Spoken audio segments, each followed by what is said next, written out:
Isang mapagpalang araw muli sa atin mga ka-voltage at meron na naman po akong panibagong customer. At ang ipare-repair nga po nila sa akin ay isang electric fan. Ang issue po ng electric fan na ito ay sunog na po yung mismong motor niya. So kinausap ko nga po si customer na papalitan namin ng panibagong motor. Yung motor nga po na ito ay ito po yung mga nabibili na mga standard na motor. Rewind na po ito, mga rewind na motor. So ituturo ko po sa inyo mga ka-voltage kung paano po ang mag-wiring. Ayun nga po, yung unang-una, kinabit ko po yung kulay green na yan. Kaligmitan ang mga rewinded na tulad ng ganyang motor, mga rewinded na siya. Ang common line niya ay color green. Papunta po yan doon sa saksakan. Yan po, galing sa saksakan. Ikatap nyo po yan, yung color green na yan. So, yung yung color white na yan, yan po yung number 1. So, makikita naman niyo sa switch mula sa 0, ang kasunod nun, number 1 na. So, itatap nyo lang po yan dun mismo. So, hindi ko na nga po yan hininang kasi po, pagputol ko ng dati niyang wire, ay nag-iwan po ako para sa splicing. Para doon ko na lang, hindi na po ako maghihinang, so idudugtong ko na lang po siya.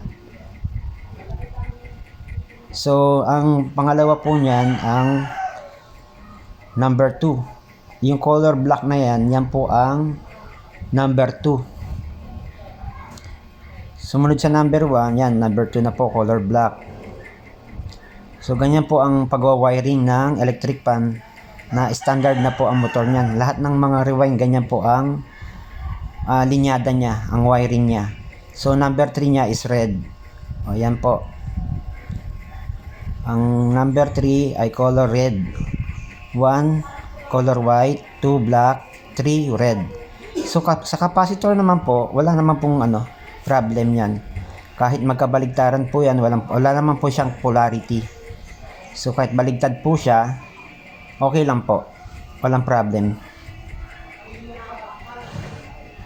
Yan, kinap ko na rin po yan.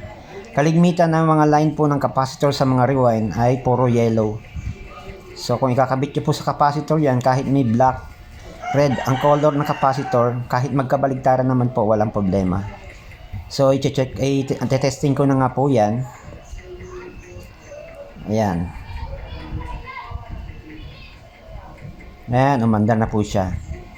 So ganun lang po kasimple ang magpalit ng motor. Basta pag bibili kayo ng motor ng electric fan sa mga pagawaan po ng electric fan at washing, doon po yan may nagbebenta.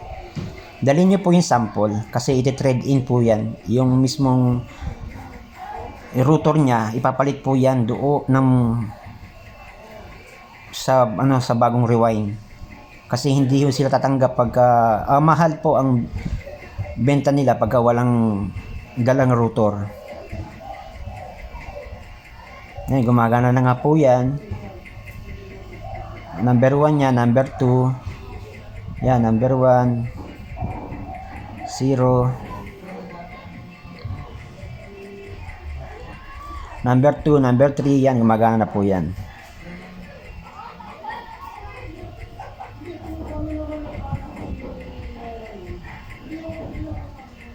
So, ganun lang po kadali mga ka-voltage kung paano magpalit ng motor ng electric fan. Napaka-easy lang po. So, huwag niyo po kalimutan muli mga ka-voltage, paki-like and share, paki-follow po ang page ko para updated po kayo sa lahat ng content or video na ipopost ko. Ngayon, okay na po yan. Gumagana na po siya. Number 3. Maraming salamat po mga ka-voltage and God bless po muli sa atin lahat.